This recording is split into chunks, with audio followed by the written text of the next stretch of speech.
Hi, this is Chris Terrell with Everyday VBA. Today we're going to be solving the X marks the spot challenge. It's basically pretty simple. You make an X on the screen. I'm going to show you how to get that done. So what we're going to do is we're going to go ahead and go into the Visual Basic Editor. To do that, you can hit Alt F11. You can also go to the Developer ribbon and hit the VBA Editor. We're going to call this sub X marks, which is basically will be the name of our macro. We're going to be doing this with a for loop. So we're going to go for RW, which is a variable. We're going to make RW, or that little variable bucket, equal to 1. We're going to go from 1 to 10, which is basically just a little, all this is a little counter that's going to count from 1 to 10. So now what we need to do is we need to set those cells. So we're going to go cells RW, comma RW equals lowercase x. Okay? And what I'm going to do is we're going to walk through this really slow. What we're going to do is we're going to go cells RW dot select. This will basically walk us right through here. So this is going to give us that first diagonal. So I'm going to go and delete this. We're going to walk through here. So F. Okay, you'll notice that it selects that. And if you'll notice, if I highlight this, it's going to go from it was at row 1, column 1. It's going to go to row 2, column 2, and it's going to just move on down. And it's going to basically do that all the way down to the end. So I just hit F5 there. It walked me through the rest of it. So that works really well. Let's do the next solution. So what we're going to do is we're going to go for RW equals 10, 2, 1,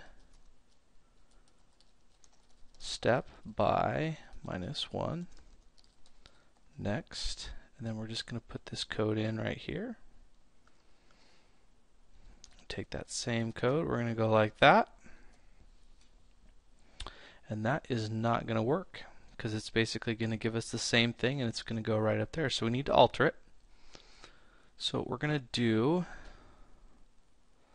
think about this for 2 seconds. Step 1. Okay. Okay, so what we want to do is we actually want to start up here first. So we want to do 10, 1. So what we're going to do is we're going to do a CL equals 1. Okay. Now what we're going to do is we're going to do CL here. And I'll walk you through this real quick. So I'm going to put a stop here. I'm going to hit F5, which is going to run my code all the way to my stop. And all you have to do is click right here. I think F9 works as well. So we got a little stop there. So here we got our row going back. So what we want to do is we want to check we're at row 10, which we don't want to be. So what we're going to do is we want to actually be at row 1. So we're going to go and change this right here to,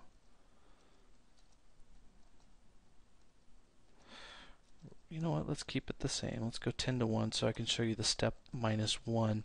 So what we're going to do is we're going to change our variables around. So we're going to, and I like to call RW as row and CL as column. So what we're going to do is we're going to set RW right here. RW equals 1.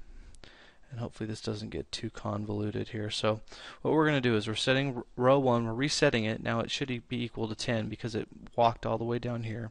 We're resetting it to 10. So now we've got 10, we've got CL equals to 10. So now we're going to go to row 1, column 10, which gets us right there.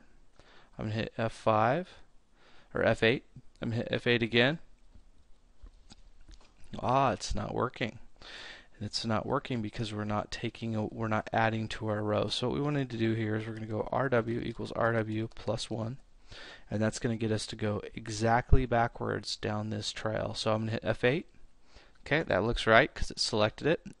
We're going to go through again.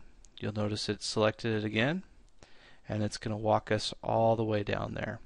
So notice there we've got our X marks the spot. So what we're going to do right now is I'm going to delete this. I'm going to show you something really quick.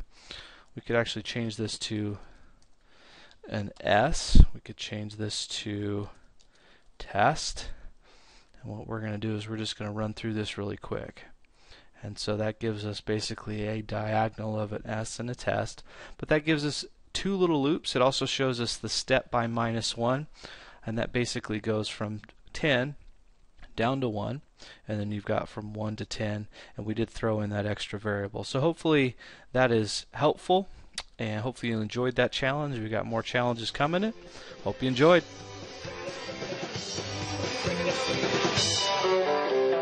Thanks again for watching this video. Please subscribe to the Everyday VBA YouTube channel. Please join the VBA community at everydayvba.com, and most importantly, learn VBA.